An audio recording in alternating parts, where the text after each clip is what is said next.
오늘 저희 자존감 마지막 날인데 사실 제가 여러분이 어떻게 느끼실지 잘 모르겠지만 제가 한 시리즈 준비할 때마다 약간 책을 한 권 쓰는 것 같은 느낌이 들 때가 있어요.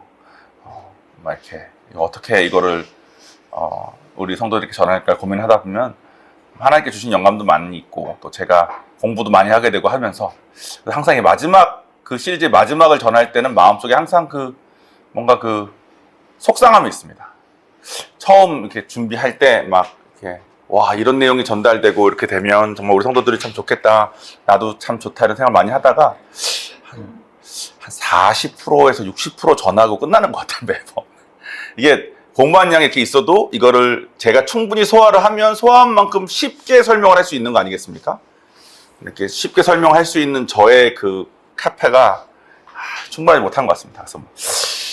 그래서 한 가지 아이디어를 낸 게 여러분, 신목사님 이런 말씀 하신 적 있거든요. 7년쯤 있다가 다시 설교하면 아무도 모른대.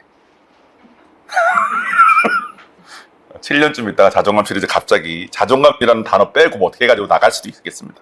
더 준비해서. 자, 오늘 마무리하는 날입니다. 우리 자존감 얘기 많이 했는데 이제 자존감이 뭔지는 다 아시죠? 스스로 얼마나 존중하냐에 대한 내용입니다. 우리 자존감 낮아서 고생 많이 하는 것 같아요. 어때요? 여러분 자존감 때문에 고생하고 계십니까? 네. 여러분 생각하셨을 때, 여러분이 봤을 때 여러분은 어떤 사람인 것 같습니까? 괜찮나요? 별론가요? 별로예요. 다 별로예요, 우리. 괜찮은 사람 없는 것 같아. 괜찮은 면만 보려고 노력하고 어떻게 발악을 해서 그렇지 우린 별로입니다. 있는 그대로 그냥 보면 우린 진짜 별로예요. 그래서 우리가 하나님이 필요합니다. 그죠? 우리를 구원해 주신 예수님이 필요한 거고. 그래서 자존감 시리즈를 우리가 7번째 시간이기 때문에 왜 우리가 낮은지, 또 자존감이 낮으면 어떤 악영향이 있는지 이런 거는 다 이제 안 할게요. 간단하게 말하면 이것만 말하겠습니다. 우리가 상처를 안 받고 살 수가 없습니다. 태어나 보니 이제 우리 어머님은 우리 할머님 두 분 계시지 않습니까? 저희 어머님 할머님은 아침에 갑자기 위경련이 일어나셔서 도저히 못 오겠다고 연락이 오셔가지고 우리 어머니 연사에 위경련이면 그거 아프실 것 같은데 라는 생각으로 지금 오긴 왔는데, 할머님은 태어나 보니까 일제시대였답니다. 그죠? 일제시대 태어나셨던 것 같아. 저희는 일제시대 말만 들었지 모르지 않습니까? 그죠? 일제시대 때 우리나라 사람들이 받은 상처들이 얼마나 크겠습니까? 식민지였는데. 그죠? 우리가 상처를 피하고 싶어도 이런 부모 밑에, 이런 환경에 태어나는 걸 우리가 어떻게 할 수 없는 것 같아. 그리고 그 상처들이 우리 마음속에 우리 무의식 중에 글을 씁니다. 어떤 글을 쓰냐면 세상은 원래 이래, 나는 이래, 나는 저래, 그런 틀린 글들을 쓰는 것 같아요. 저희의 삶이 그런 틀린 상처들에 생긴 틀린 글로 시작되면 제가 예화를 많이 들었던 것 중에서 여러분들이 가장 공감했던 거는 뚝구쳐였던 것 같아. 울면 뚝구쳐 뭐 이렇게 하는 거. 저희 아버지 아직도 제 아들에게, 그러니까 손주에게 남자 우는 거 아니야를 가르치시더라고요. 남자 아버지는 뭐 태어날 때는 선택권이 없어서 울었고 할머니 돌아가실 때 하면 말고는 운 적이 없다며. 난 아버지 우는 걸 몇 번 본 것 같은데. 그래서 손자에게, 그럼 제 아들인 손자 입장에서는 자기의 감정이 울 것 같을 때마다 자기의 감정은 부정해야 됩니다. 울면 안 되나 보다. 안 되나 보다. 그러면 그 서사가 쓰여집니다. 내 감정이 올라오는 것은 이거 안 좋은 거야. 부정해야 돼. 특히 남자가 우는 거는 이건 진짜 안 좋은 거야. 그러면 남자는 슬플 때 어떡합니까? 속으로 삭혀요. 그러면 안에서 망가집니다. 망가지면 야, 너 왜 이러냐, 너 저러냐 한마디 들으면 나의 서사는, 나의 감정은 부정돼야 되는 데가 이미 시작됐는데 너 왜 그러냐가 되면 이거에 대한 대책을 내 나름 세워야 됩니다. 그래서 절대 울지 않으리라. 나는 거친 사람이 돼야 되겠다. 아무도 날 울리지 못하게 나는 진짜 함부로 남들이 올 수 없는 사람이 돼야 되겠다. 이렇게 서사를 막 이렇게 써가야 합니다. 그래서 그거 서사를 좀 쓰다가 나이가 좀 먹고 나면 제 나이만 돼도 제가 지금 47입니다, 여러분. 47. 47의 중년인 거죠? 그럼 중년 아저씨. 중년 아저씨군요, 제가. 중년 아저씨의 삶을 생각해 보십시오. 47의 중년 아저씨의 삶. 여러분 생각하실 때 중년 아저씨 47의 삶이 좀 행복해 보이는 삶이 잘 안 그려질 겁니다. 한국에는 47 아저씨들 중에 서사가 건강하신 분이 거의 없는 것 같아요.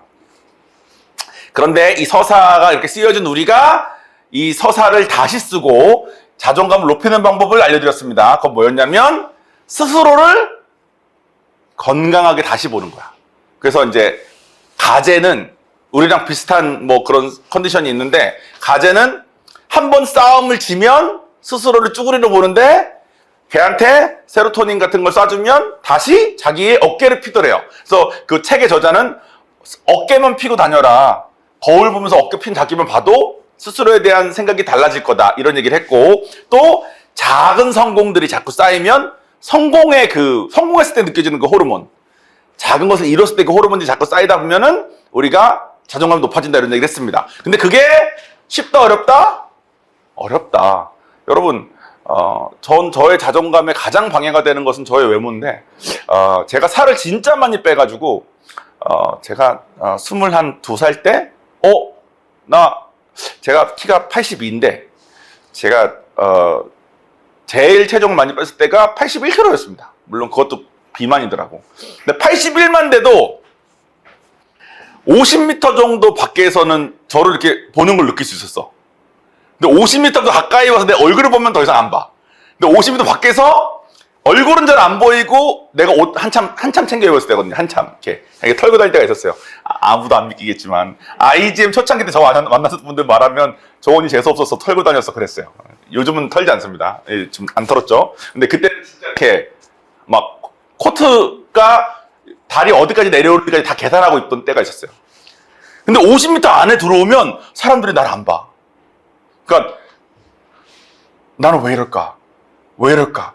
맨날 고민하고 맨날 그렇게 하다가 내가 지금 이 상태가 살을 제일 많이 뺐나 했을 때 좀 잘생긴 형이 저한테 종원아 너가 살을 이렇게 빼니까 박지성 닮았다 그러는 거예요. 그 내가 나는 살을 빼도 박지성이네. 왜냐면 내 박지성 멋있지만 제 인상에는 박지성은 잘생긴 사람이 아니거든. 쉽지 않습니다, 여러분. 자존감 높아지기 쉽지 않아요. 작은 성공을 이룬 것 같은데 더 큰 좌절이 저에게. 살을 빼면 좀 멋있어진 줄 알고 살을 빼서 최대한 내가 노력을 하면 50m 안에서도 사람들이 날 쳐다볼 줄 알았는데 쳐다보고 박지성이라 그러니 살이 좀 찌면 추신수 쪽이 되고요. 이렇게 내가 나는 뭐 유명인으로는 다 그렇구나. 쉽지 않습니다. 근데 하나님 안에서는 가능합니다. 어떻게 가능하다 그랬죠? 일단 자기 자신을 바라보는 것은 성령을 받으면 하나님께서 우리가 하나님의 자녀인 것을 끊임없이 증거해 주십니다. 그러니까 하나님이 아버지인 게 믿어져, 성령을 받으면. 그래서 내가 봤을 때 나는 진짜 한국에서 태어나서 뭐도 없는 사람인데 하나님이 종원아 너 하나님 아들인데 너 하나님 아들인데를 계속 증거해 주세요. 그러니까 내가 나를 바라보는 눈이 바뀔 수밖에 없어. 온 우주를 창조하신 분의 자식이래. 그러니까 이건 부정할 수가 없어. 내가 아무리 남들이 뭐라고 하고 내가 아무리 날 쭈그리로 봐도 내 안에 계신 성령님이 정원아 너 하나님 아들이야. 너 내 아들이야를 계속 증거해 주시니까 그거를 부정할 수 없는 것만으로 내가 나를 바라보는 게 달라질 수밖에 없습니다. 작은 성공은 어떻게 이룰 수 있다 그랬죠?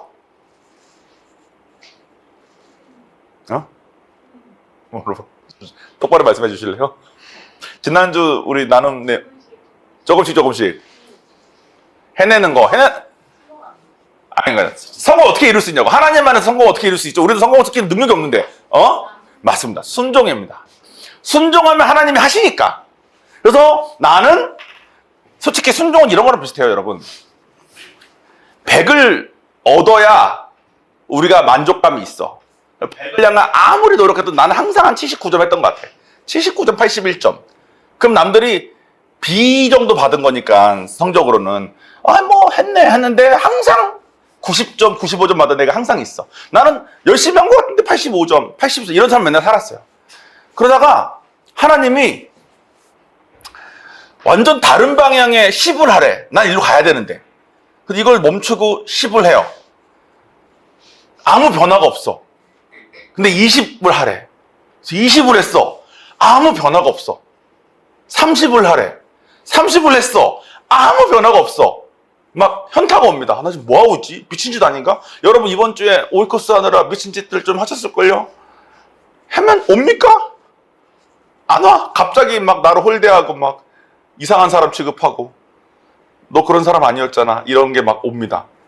근데 또 하래. 이게 순종이에요. 하고 아무 일도 없는 것 같아. 근데 내가 90까지 갔는데도 반대로 90까지 가서 이제는 다른 삶을 살고 있어. 이게 뭐야? 이 뭐야 하는 삶을 살고 있는데 어느 순간 이쪽 방향에 내가 없었던 부족했던 거가 갑자기 500이 딱 채워져 있는 것을 경험해요. 그러면 이 500이 어떻게 된 거지? 사람들이 물어봅니다. 종원아 너 어떻게 500을 받았어? 너 맨날 80몇 점 받던 애잖아. 500이 어떻게 생겼어? 그러면 제가 하나님 믿지 않는 사람한테는 설명도 못해. 몰라. 너 어떻게 우성 같은 애랑 결혼했어? 내가 박지성 좀 닮았잖아. 이거 안 되잖아요. 그죠? 80점짜리 박지성 죄송합니다. 80점짜리 박지성으로 결혼 못 하거든. 저 학교도 되게 좋은 데 나왔어요. 근데 그 학교 들어가려고 LA 지역에 한인들이 그 학교 가고 싶어서 몇 수째 한 한인들이 많아. 그 사람들끼리 모임을 가지면서 그 학교에 들어간 한인들이 있으면 초청해가지고 같이 가서 어떻게 갔는지, 그 학교 어떻게 갔는지, 그래서 막 서로 영줄 맺으러 이런 게 막 있어요. 거기에 간 사람들이 나한테 연락이 오는 거야. 한국인이신데 거기 붙으셨다면서요? 저희 이런 모임이 있습니다. 우리한테 뭐 어떻게 하면 그 학교 가는지 자문도 좀 해주고 그런데 못 가. 난 모르거든 어떻게 가는지. 나 그냥 학교 가야 되고 준비해야 될 때 아빠 전도하라고 해서 아빠 전도했거든. 그리고 아빠도 하나님 만나고 학교도 말도 안 되게 되고. 그러니까 이런 삶을 살면 나는 열심히 해도 80점밖에 안 된 사람인데 살을 아무리 많이 빼도 박지성이었던 사람인데 하나님 안에서 반대 방향인 것 같고 이상한 거 같고 맨날 순종하고 살았더니 내가 원했던 건 사실 이쪽 방향이긴 한데 이 방향 건 잘 안 채워질 때가 있어요. 근데 이 방향이 갑자기 이렇게 채워지고 이 방향이 채워지고 하면서 내 삶이 엄청 풍성해지면서 저희 때 유행했던 신앙 서적이 내려놓음이라는 책이 있어요. 무슨 선교사님이신데 하버드 나오신 분이 몽고 선교사님인가 되셨던 것 같아요. 그 내려놓음이라는 책을 쓰셨는데 내가 나는 욕만드심을 써야 되나? 뭐 이런 생각을 했다니까. 나는 이거 누릴 수가 없는 사람도 어떻게 누리고 있지? 근데 문제는 내가 말했던 요 방향은 이제 우리 아버지도 좋아하시는 방향이야. 내가 원하는 요 방향은 나도 되게 꿈꿨던 방향이야. 요건 좀 안 주셔. 근데 뭔가 되게 풍성하게 살고 있는데 아버지도 왜 하필이면 영화냐? 저도 나 영화 그렇게 잘 못하는 것 같은데 왜 이쪽이지? 뭐 이런 생각을 하는 거 있어요. 이건 뭐 나타 얘기만. 어쨌든 이런 것이 쌓이면 말씀대로 순종을 했더니 이 말씀은 진짜 아닙니까? 원래 상처 때문에 내가 나를 내 감정은 무시해야 돼. 나는 어쩔 수 없어. 난 이런 집안 태어났는데 어떡해? 난 어렸을 때 뭐 부모가 이랬는데 어떡해? 라는 그런 거짓된 서사로 시작하면 시작이 잘못됐으니까 다음 문장이 올바른 문장이 나오기가 쉽지 않겠죠. 당연히 이상한 문장을 쓰겠죠. 근데 하나님 말씀에 순종해서 하나님이 정말 살아계시는구나라는 서사가 쓰여지고 하나님이 날 사랑하신다는 서사가 쓰여지고 하나님이 나의 부모심께 쓰여지고 진리가 쓰여지면 그 다음 문장은 진리가 더 쓰여질 확률이 아주 높겠죠. 그래서 한 10년쯤 그렇게 살다 보니까 내가 나를 바라보는 게 아예 달라져 있더라는 거예요. 그런 성공들이 쌓이니까 순종하면 하나님께서 하시는 것을 하나하나 보니까 물론 순종하는 게 어렵고 순종하는 게 어려운 이거에 대한 내용을 이제 다음 시리즈로 이렇게 준비하고 있습니다. 성경에 보면 노아라는 사람이 있어요. 우리 노아는 했죠. 노아의 홍수. 배 만들으라고 순종했더니 정말로 비가 와서 다 죽었어. 노아가 자기 삶을 어떻게 바라볼까요? 그냥 원래 내 생각에 노아가 성격 좀 있었던 것 같아. 그러니까 그렇게 오랫동안 배를 지었지. 사람들 다 무시하고 가족들도 다 이해도 못 해줬거든. 그래도 끝까지 배를 졌다는 거는 그 사람이 아마 옆에 있으면 되게 힘든 그런 이상한 사람이었을 거야. 그죠? 근데 노아가 남들이 뭐라 하고 해가지고 막 욕먹고 자기도 아마 힘들었을 거예요. 그거 쉬웠겠어. 근데 끝까지 순종했는데 정말 비가 와서 다 죽었어. 그러면 자기가 자기 삶을 바라보고 자기가 자기를 바라봤을 때 자기의 가치가 달라질 수밖에 없을 겁니다. 여호수아는 모세죠, 그죠? 모세가 끌고 나올 때 다 노예였어. 모세는 뭐 왕족 뭐래가지고 그런 것 같아. 근데 다 노예였는데 노예 중에 하나인 여호수아한테 야 네가 다음 후계자였던 사람이에요. 그럼 여호수아는 나는 몇백만 노예 중에 한 명일 뿐이고 아무것도 아닌데 왜 나 같은 거가 이런 사람이야. 근데 그 여호수아가 하나님 말씀 따라서 여리고성을 7바퀴 돌기만 하고 여리고성을 향해서 소리만 질렀는데 여리고성이 무너지는 걸 경험했어요. 그러면 여호수아가 그때부터 자기가 노예인 게 더 보일까요? 아니면 자기가 순종했더니 여리고성이 무너진 게 더 보일까요? 그죠? 근데 순종하지 않은 베드로 지 어부야. 막 잘났어. 근데 물고기 못 잡다가 예수님이 깊은 곳에 그물 던져봐. 근데 저 사람은 어부도 아니고 아무것도 모르는 게 왜 내 분야에서 뭐 주적질이지 하면서도 순종해서 던졌다가 찢어질 때 많이 잡은 걸 경험하고 나면 나 이 분야 완전 전문가인데 나 이렇게 하면 된다라고 확신하고 살았는데 그동안 내가 살 빼면 박지성인데 눈만 고치면 딴 사람 될 수 있을지 몰라 이런 생각으로 살았는데 알고 보니까 하나님이 하라는 대로 했더니 다른 500을 채우고 사는 삶을 한번 경험하고 나면 자기가 자기 삶 바라볼 때 내가 그동안 하던 방법으로 계속 하는 거가 이게 그게 아니구나. 결국은 이 서사들이 자꾸 쓰여지면 내 삶의 주인됨이 바뀝니다. 그동안 내가 내 주인이었어. 왜냐면 나는 안다고 확신했거든. 비록 난 이런 상처가 있지만 난 열심히 해서 돈 벌었어. 난 진짜 열심히 해서 좋은 학교 갔어. 난 진짜 뭐 해라도 이렇게 했어. 그래서 자기를 높이면서 자기가 주인돼서 서사를 쓰고 살다가 순종을 해서 하나님을 경험하고 나면 이런 거는 나는 한 번도 못 가져본 건데 나 이런 평안 느껴본 적 없는데 나 이런 안전함 느껴본 적 없는데 이런 건 내가 항상 원했던 건데 저희 아버지가 전도된 이유도 그겁니다.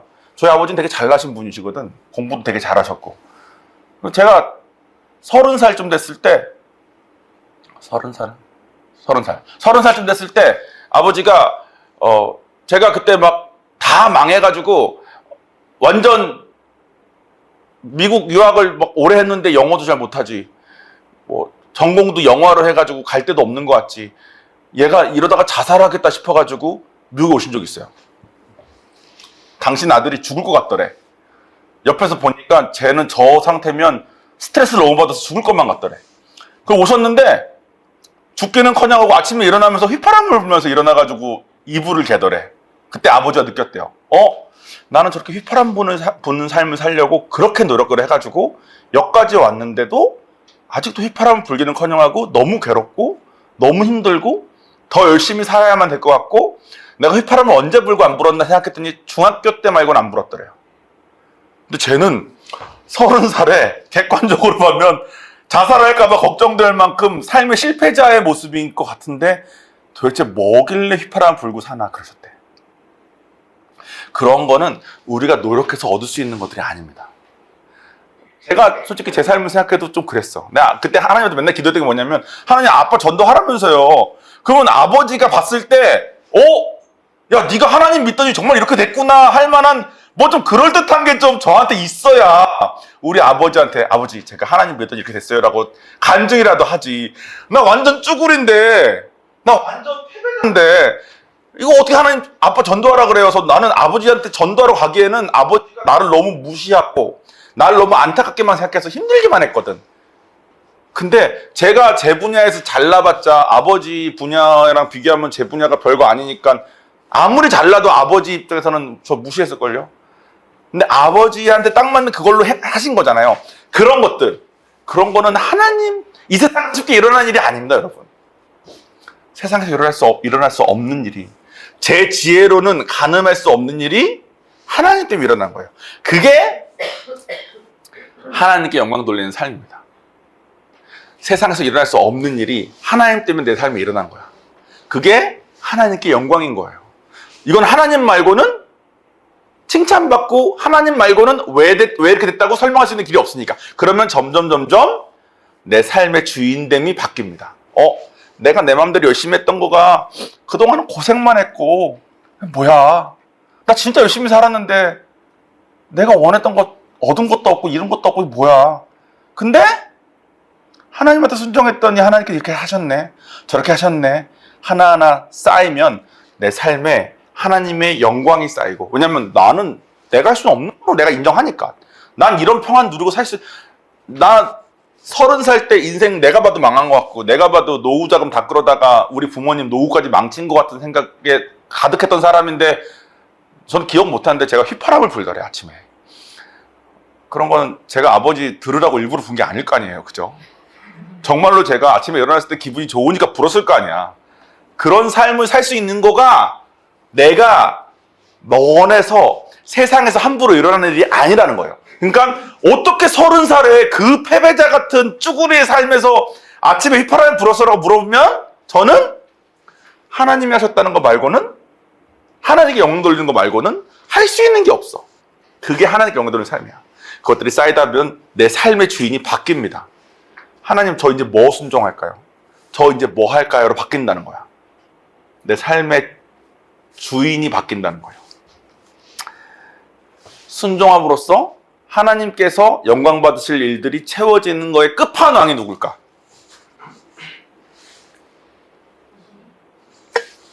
예수님이에요. 예수님이 끝판왕이야. 하나님이신데 우리 인간의 몸을 입고 연약한 상태로 오셨다는 거예요. 오셔서 끝까지 순종하셨어.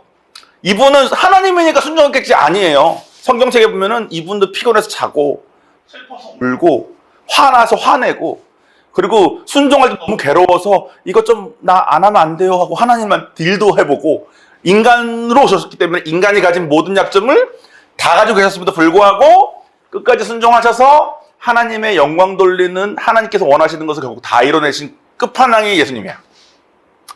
그걸 알고 여기까지 배운 상태로 오늘 본문을, 우리 지난 7주 동안 배웠던 본문을 다시 한번 같이 읽어봅시다. 우리 본문 볼까요? 고린도후서 4장 6절 7절의 말씀입니다. 어두운데 빛이 빛이라 말씀하셨던 그 하나님께서, 자, 이거는 우리 배웠어요. 예수님께서 오셨는데 오신 목적이 뭐 임마누엘이고, 뭐 빛으로 오셔서 평안을 주시고, 뭐 우리 마음 비추고, 이거 다 배웠죠. 우리 그 크리스마스 땐가 해서 우리 자종합 하기 전에 이거 배웠던 것 같아. 이거 하려고 배운 거야. 그 하나님께서 예수 그리스도 얼굴에 있는 하나님의 영광을 아는 빛, 그리스도의 얼굴에 있는, 이거는 뭐 신학적으로 보면은 모세의 얼굴 어쩌고저쩌고 했는데 이것까지 우리는 너무 어려운 것 같아요, 우리한테는. 근데 예수님한테 있는이라고 생각합시다. 지금은 하나님의 영광을 아는 빛. 하나님의 영광은 뭐라고요?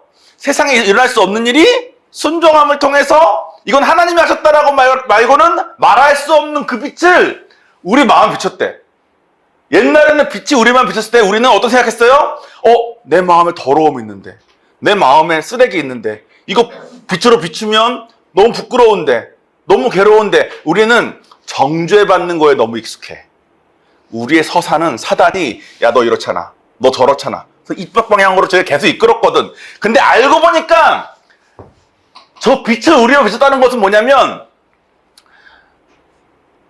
너랑 똑같이 인간의 모습으로 오신 예수님도 순종함을 통해서 하나님의 영광을 이 세상에 가득하셔서 구원의 길도 여시고, 세상 그 어떤 권세 높은 일을 받으시고, 하나님만 할 수 있는 그런 것을 이 세상에 가득하셨어. 그분도 인간이셨는데. 그러니까 그것을 그것을 들은 너도 이제 할 수 있어. 그러니까 이제 너는 너의 깨진 질그릇 말고 너의 삶에 순종할 때 행하실 하나님을 봐. 이 말인 거예요. 위로가 별로 안 되나 보죠. 우리 한 7주 한다음 이거 하면 여러분이, 그럴 줄 알았는데. 예수님 순종할 때 쉬웠을까 어려웠을까? 어려웠어요. 끝까지 하셨을 때 하나님 영광 받으셨어요. 저는 저런 사람의 삶은, 저 솔직히 하나님께서 한 20번 기회 주시면 한 3번 하는 것 같아. 목사인데 부끄럽지만 적당히 순종할 때가 대부분이고, 진짜 뼈를 가는 듯한 순종은 20번의 기회 중에 한 3번 하는 것 같아요, 솔직히. 근데 그 3번도 할 때 하나님께서 막 기쁘다 하시고, 막 저 사랑한다 하시고, 또 제 삶에 많은 축복도 주시고 하셨던 것 같습니다. 저란 사람은 별거 아니어서 그 20번 중에 3번밖에 안 했는데, 예수님은 20번 중에 20번을 다 하셨던 것 같아. 근데 그분 되게 어려우셨을 거야. 20번 중에 3번 한 저도 하나님이 그렇게 기뻐하셨다는데 예수님을 보셨을 때 하나님 마음이 어땠을까요? 엄청 기쁘셨겠죠. 순종함을 통해서 하나님의 영광을 이 세상에 드러낼 수 있게 하셨으니까. 이거는 제가 지지난 주인가 말씀드렸던 것 같습니다. 다시 얘기하면 요한이 있죠. 저 닮아서 몸치야. 우성사모는 춤을 좀 춥니다. 저 사람은 춤을 좀 춰요. 저는 춤을 아시잖아요. 미국 IGM에서 그룹 퍼포먼스 할 때 연습할 때는 춤을 제일 빨리 배워서 우리 그룹원들 막 가르쳐줘. 야, 여기서 이렇게 하는 거래. 정작 본 공연에 올라가서 모두 왼쪽으로 갈 때 혼자 오른쪽으로 가는 사람이 그 나야. 완전 엉망. 올라가면 머리가 새하얘지고 복잡해. 그러니까 춤을 춰야 되는데 몸은 기억한 대로 춤을 추면서 머리는 저 사람이 어떻게 생각할지, 음악이 지금 볼륨이 맞는지 이딴 생각만 계속 하고 있어. 요한이 나 닮았나 봐. 그리고 초등학교 4학년 때인가 학예회를 한다고 오래요. 전원 다 옷을 똑같이 입고 3줄로 섰는데 잘하는 애들은 가운데 딱 있어. 요한이는 3번째 줄 저쪽 제일 뒤 왼쪽 끝에 있어. 틀려도 앞에 애들 때문에 잘 안 보이는 데 딱 있어. 학교를 시작하는데 앞에 잘하는 애들이 있고 무한궤도? 다다다다다단단다 그거 막 이런 거 있잖아. 이렇게 하면서 이런 거 있잖아. 이런 거. 그런 거 막 하는데 요한이 저쪽 끝에서 앞에 애들이 막 따다다다다다 할 때 저쪽 뒤에서 이러고 있는 애 있잖아. 계속 이러고 있네. 끝에는 가만히 있고 가운데서 막 춘 다음에 끝에 할 때 한 번만 딱 하고 딱 맞아주고 이런 애야. 딱. 제가 가운데서 잘 추는 애들 봤을까요? 아무것도 안 하고 앉아있는 요한이만 봤을까요? 요한이만 보지. 부모의 눈은 그런 거예요. 저 같은 아빠. 네. 하나님이 여러분들이 뭐 하나라도 순종할 때 바라보는 눈이, 혹은 순종을 못해서 아파하고 그냥 아무것도 못하고 있을 때 바라보는 눈이 어떻겠냐는 거예요. 하나님이 예수님을 그런 눈으로 봤다는 걸 우리가 성경으로 봤잖아요. 그 눈으로 우리도 보고 계신다는 거야. 여러분들, 제가 이제 자존감 얘기를 쭉 하면서 그럼 결국 순종해야 되는구나. 순종해야 자존감 높아지는구나. 나 순종 잘 못하겠는데 라고 생각할 수도 있습니다. 근데 여러분 사실 여러분들 중에 누군가는 지금 이 자리에 앉아있는 게 이미 세상에서 일어날 수 없는 기적인 겁니다. 제가 여기 최소한 내가 5명은 있는 것 같아. 미니멈 5명. 여기 앉아있을 수 없는데 5명이 뭐야? 여긴 다인 것 같은데? 여긴 다. 한 분은 아닌 것 같고. 여기도 그렇고. 너도 그렇잖아. 그지? 너는 모태신앙이었으면 다른데 너도 이런 태도로 있을 리가 없잖아. 그지? 여기 있는 사람이 한 90%는, 저기 지금 카메라 갖고 있는 쟤도 그래. 쟤도 자기 유기 된 자인 것 같다면서 자기를 전도할 생각을 말라던 애잖아. 그죠? 여기 있는 사람 거의 100%죠. 우리 다 이 자리에 앉아있는 것만으로 이미 여러분들은 순종의 발을 떼고 계신 겁니다. 하나님이 여러분을 바라볼 때 그 많은 사람 중에 신앙생활 훨씬 잘하는 사람이 있을지도 몰라요. 근데 잘하건 말건 제 눈엔 요한이밖에 안 보여. 하나님은 여러분 한 분 한 분을 그 사람의 주인공으로 볼 수 있는 능력이 있으세요. 전지전능하시기 때문에. 비교할 수 있습니다. 여러분이 만약에 목사님은 20개 중에 3개 했다면서요. 3개에서 축복도 받았다면서. 난 하나도 안 해봤는데, 축복 받은 적 없는데, 이런 생각 할지도 몰라요. 그럼 저도 목사하면 안 돼요. 저 솔직히 얼마나 20개 중에 10개, 15개 하신 분들 얼마나 많겠어. 나 진짜 아무것도 아니거든. 근데 하나님을 오해해서 그래. 하나님은 어르신분들 입장에서는 자녀가 5명 있다. 그럼 5명 중에 누구는 좀 예쁘고 누구는 덜 예쁘고 할지 모르겠지만 하나님은 능력이 전지전능하신 분이시기 때문에 이분은 한 명을 위해서, 그러니까 도연이 한 명을 위해서 사실 이 교회 전체가 있는 거예요. 하나님은 얘만 보아. 수정이 한 명을 위해서 하나님 얘만 보고 얘를 위해서 이 상황을 다 만집니다. 이 동역자 다 붙이고 얼반에 잘 살고 있는 박 목사까지 보내가지고 도움 안 되면 또 가르실걸? 나 혹시 변질되거나 그러면 어떻게든 도와주려고 그 사람만. 학교에서 잘하는 애를 보지 않으셔. 내 자식을 보셔. 그리고 요한이가 잘 못해도 올라가서 구부려주고 앉아있는데 혼자 다리 틀리게 앉아있고 그래도 괜찮아. 그래서 걔만 보여. 우리가 그런 눈으로 하나님이 바라보고 있는 그런 존재라는 거예요. 그리고 이런 우리가 순종의 발을 하나하나 뗄 때마다 축복을 붓고 싶어서 안달이 나신 분이야. 그리고 성경을 통해서 그런 모델들을 하나하나 다 보여주시고, 종원아, 너가 바라보는 그런 존재가 아니야. 넌 내 자식인데, 뿐만 아니라 내가 널 위한 계획이 얼마나 많은데. 제가 이번에 그 베가스를 갔습니다. 미국 가서. 제가 이번에 지금 컨디션이 안 좋은 이유가 베가스를 갔다 와서 어떤 거의 당일치기로. 왜냐면 베가스에 전 영화 하던 사람이니까 이제 영화 이제 선교사 되기 직전까지 영화를 했으니까 영화를 한참 할 때 베가스에 스피어라는 게 지어진다는 알고 있었어요. 스피어가 뭐냐면 이제 구인데 구 전체가 겉에가 다 스크린이에요. 그리고 안에 들어가면 안에가 이제 내가 이렇게 앉아 있으면 내 옆에부터 내 위에까지는 전부 다 스크린이에요. 이게 앞에가 다 이 둥근 스크린이야. 그래서 제가 요한이랑 같이 봐야 되니까 우성이랑 봤으면 더 재밌는 걸 봤을 텐데 요한이랑 봐야 되니까 어린이도 볼 수 있는 오즈의 마법사를 봤습니다. 거기까지 가서 내 인생 마지막 기회였을 거 아니에요. 그냥 선교사가 뭐 베가스나 다니겠어요. 그런 거 보러. 그래서 인생 마지막 기회인데 한번 가자 해서 가서 오즈의 마법사를 보는데 영화 내에서 이루어지는 장면이 내 머리 천장도, 그러니까 어떤 방에서 하면 내 천장도 그 방이에요. 옆에도 그 방이야. 그러니까 나는 그 자리에 같이 있는 거야. 장면 하나하나가 내 시야각에서는 나는 그 안에 있는 거예요. 그래서 와, 이걸 이렇게 표현을 하는구나. 예전에는 뭐 스크린이 있고 스크린이 점점 커지는 걸로, 커지면 어떻게 돼요? 이렇게 봐야 되거든. 크니까. 근데 스크린이 나를 덮어버리니까 이렇게 보지 않고 그냥 그 안에서 그걸 느끼는 거야. 그래서 와, 되게 신기하다. 근데 저희가 그 차 타고 4시간 걸려요. 얼바인에서 베가스까지.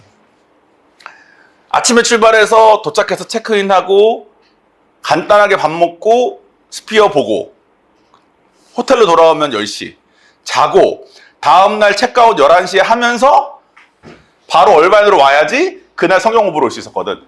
우리는 잠만 딱 자는 거야. 잠만 가서 보고 잠만 딱 자고 오는 거예요. 그런데 예, 이게 스피어네요.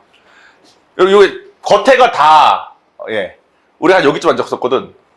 여기 밑에쯤. 여긴가? 어쨌든. 그러니까 여기랑 여기 위엔 다 이게 스크린인 거예요. 근데 잠만 딱 자는데 우리가 이제 돈도 별로 없고 호텔을 좀 이상한 데 잤습니다. 그래서 이상한데. 그냥 딱 봐도 여기 싸구려. 그래서 이렇게 호텔 전용 주차장이 구석에 따로 있어서 찾기도 어렵고. 근데 요한이가 베가스를 아주 어렸을 땐 가봤는데 뭐 기억이 없을 테고 이번에 가면서 우리 호텔까지 가는데 주변에 막 좋은 호텔이 막 많으니까 아빠 우리 여기서 자? 거기서 앉아. 아빠 우리 여기서 자? 아니 우리 거기서 앉아. 그래서 진짜 조그만 데 가니까 요한이가 아빠 왜 우리 여기서 이런 데서 자? 그러는 거야. 내가 요한아 이런 데 자는 것도 좋은 거야. 나중에 요한이가 돈 많이 벌면 요한이가 우리 좋은 데 데워주면 되지 하면서 내가 뭐라 그랬냐면 요한이가 나중에 생각했을 때 엄마 아빠한테 받은 게 좀 있다 싶으면 너가 엄마 돈 많이 벌면 엄마 아빠 좋은 데 데워줘 그랬어요. 그러니까 요한이가 가만히 있다가 난 엄마 아빠한테 받은 게 너무 많은데 그럼 어떤 데 데워드려야 되지? 뭐 이러는 거야. 내가 뭐 네 원하는 대로 네 버는 데 맞춰서. 근데 내가 이번 주 설교가 이거잖아요. 요한이가 잘 못하는 게 많아요. 애가 운동신경이 없고 평발이고 운동신경이 없어. 남자가 운동 안 하면 어디 쪽으로 빠질지 내가 알잖아요. 내가 남자로 살았으니까.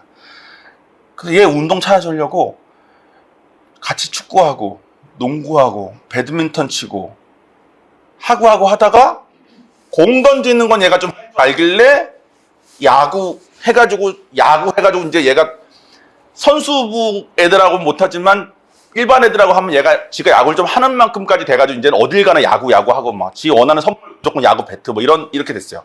이번에 미국 가서도 애들하고 야구하는데 지가 막 다 이겨. 지는 그러니까. 그래서 운동을 스스로 잘하는 사람이라고 인지하게 됐어요. 처음 야구 시킬 때 잘 못했겠죠. 근데 아빠가 해보라 그러니까 해보고 축구 해보라 그러니까 축구 해보고 순종해서 하나하나 하다가 결국은 야구를 잘하는 사람까지 됐습니다. 요한이 공부도 안 좋아해요. 자기는 제일 싫은 게 공부래. 그래서 그러냐. 근데 공부 안 하면 안 된다. 해가지고 얘한테 알맞은 거를 찾고 또 찾다가 지금 구몬을 지금 한 4년째 키고 있는데 덕분에 산수는 곧잘 해요. 산수를 곧잘 하다가 원하는 공부하고 싶을 때 수학을 이렇게 지가 스스로 수학이랑 과학은 못하는 사람이라고 생각을 안 하고 살아. 공부를 하기 싫을 뿐. 얘가 그냥 뒀으면 그냥 스스로에 대한 자존감 완전 망가진 채 산수는 계속 못 하잖아요. 근데 저 같은 부모도 요하나 구몬해봐. 아빠 싫어. 그래도 이건 해야 돼 하면서 하나하나 시켜가지고 결국 지금 산수는 자기가 잘하는 사람 생각하고 살고, 평발에 운동신경 진짜 없는 애여가지고 이 운동 저 운동 시켜봐도 힘들어했는데 지한테 맞는 운동 끝까지 찾아가지고 이거 해봐 저거 해봐 계속 시켜서 순종했더니 야구 하면서 자기 운동 잘하는 사람이라고 생각하게 만들고. 저 같은 부모도 애가 스스로를 바라볼 때 나는 운동을 잘하는 사람, 나는 수학은 잘하는 사람이라고 생각하게 만들게 이끄는데 어떤 과정이 필요했어요? 구몬하라고 순종시키고, 축구해보라. 해보면 잘 못하니까 막 다리 자꾸 쥐나고 막 힘들어하고 막 그랬거든요. 배드민턴 하라 그러면 또 못하고 막. 근데 잘하는 거 찾을 때까지 시키는 걸 얘가 좀 따라 해야지 야구를 찾죠. 구몬을 힘들어도 매일 해야지 스스로 수학을 잘한다고 생각을 하죠. 저 같은 부모도 그렇게 이끄는데 여러분을 사랑하시는 하나님은 여러분을 도대체 얼마나 많은 걸 주고 싶으시겠으며 그 많은 걸 주고 싶으셔서 얼마나 많은 것을 여러분께 시켜보시겠습니까? 근데 우리는 구몬하는 거 싫고, 축구 잘 못하는 축구 해는 거, 축구 지난번 해봐도 못했는데 농구 해보라 농구도 싫고, 그러니까 자꾸 안 하니까 순종 어렵다 이러면서 결국은 하나님께서 이끄시고 싶고 부으시고 싶은 그 축구의 길로 우리가 계속 못 간 채 스스로에 대한 자존감이 계속 망가진 채 살고 있는 것 같아요. 하나님은 포기하지 않으십니다. 계속 기회 주실 거예요. 여러분께서 지금 이런 설교를, 이 내용의 설교를 듣게 하신 이유도 있을 거고, 또 여러분께 이 교회에 계시면 평소에 여러분이라면 절대 안 했을 만한 일들을 자꾸 시켜가지고 이것저것 해보신 것들도 많을 겁니다. 근데 좋으신 하나님께서 여러분을 얼마나 사랑하시는데 여러분을 좋은 길로 이끄시지 않겠습니까? 그죠? 그리고 그렇게 순종해서 하나하나 가보시다 보면 하나님을 경험하시고 여러분이 내 상태, 내 꼬라지가 중요한 게 아니구나. 내가 순종하면 하나님께서 내 삶에 이렇게 행하시겠구나. 그럼 언젠가 나 운동 되게 잘하는 사람인데, 요한이 운동성이 진짜 없어요. MMA도 가서 보면 이거 막 헷갈려가지고 막 힘들어해. 근데 자기 잘하는 사람이래. 왜냐면 야구 때문에 자기 운동 잘하는 사람은 인지가 됐거든. 자존감이 올라갔거든. 자기가 공부는 싫은데 자기는 수학은 잘한대. 과학도 잘한대. 자존감이 올라갔거든. 그냥 뒀으면 아마 자기 공부 안 한다 그랬을 것 같아. 얘는 전혀. 그리고 운동도 안 한다 그러고, 운동 안 하고 공부 안 하면 뭐 해요 남자들? 일단 이 나이 때는 오락하죠. 오락하다가 이제 저랑 비슷한 삶을 살지 않았을까요? 불법 스포츠 도박까지 갔다가 스포츠 보는 건 좋아하니까 페인처럼 살면서 아무도 만나지 않고 이런 삶으로 제 아들도 가지 않았을까. 여러분의 삶도 마찬가지입니다. 아까 주인됨이라고 그랬어요. 그죠? 주인됨이 어디에 있냐에 따라서 여러분의 삶이 계속 바뀌어질 겁니다. 그러려면 어떻게 해야 된다고요? 구몬해보라면 구몬해봐야 돼. 오이코스 해보라면 오이코스 해봐야 돼. 식당 봉사 좀 해보라면 봉사해봐야 돼. 교회 청소 좀 해보라면 해봐야 돼. 희생해보라면 해봐야 돼. 성경 말씀에 하나님을 사랑하라면 사랑해봐야 돼. 우리 지혜로는 못해요. 근데 여러분에게 필요한 게 어쩌면 휘파람일지도 모른다니까. 여러분 머릿속에서는 여러분 방향의 삶에 뭐만 되면 좋을 텐데, 내가 돈만 좀 더, 뭐만 좀 더일지 모르겠지만 하나님의 지혜가 더 잘 아시니까 그거를 신뢰하는 마음으로 가셨으면 좋겠다. 그러면 자존감은 바뀔 수밖에 없는 것 같아요. 마지막 하나 있었는데 그거는 제가 광고 시간에 말씀드리도록 하겠습니다. 어쨌든 여러분 자존감 시즌 끝났습니다. 자존감은 여러분이 성령을 받고 안 받고가 일단 제일 중요하고, 성령 받으신 분에게는 순종하냐 안 하냐만 남았습니다. 순종하지 않고 여러분에게 망가진 그 자존감을 고치는 거는 제가 봤을 때 불가능한 것 같아요. 뭐 심리학적으로 이렇게 접근하는 것도 공부해 보면 다 이 기존에 있는 것을 조금 이렇게 잠잠하게 누르는 레벨이지 이걸 고치는 레벨은 없더라고. 근데 새로운 서사가 쓰여지면서 기존 서사들이 점점 의미 없게 될 겁니다. 하나님 안에서 건강한 서사를 다시 한번 쓸 수 있으면 좋겠고, 여러분들이 저에게 와서 묻기만 한다면 여러분의 삶을 더욱 적극적으로 같이 살면서 순종할 바를 알려드리겠습니다. 구몬하라는 거죠. 구몬 싫죠. 근데 구몬하면서 살아봅시다. 그래서 공부하기 싫어하는 사람이 수학은 잘하는 것처럼 생각하는 것처럼 자정을 바뀌게 여러분들도 같이 갔으면 좋겠습니다. 기도하겠습니다.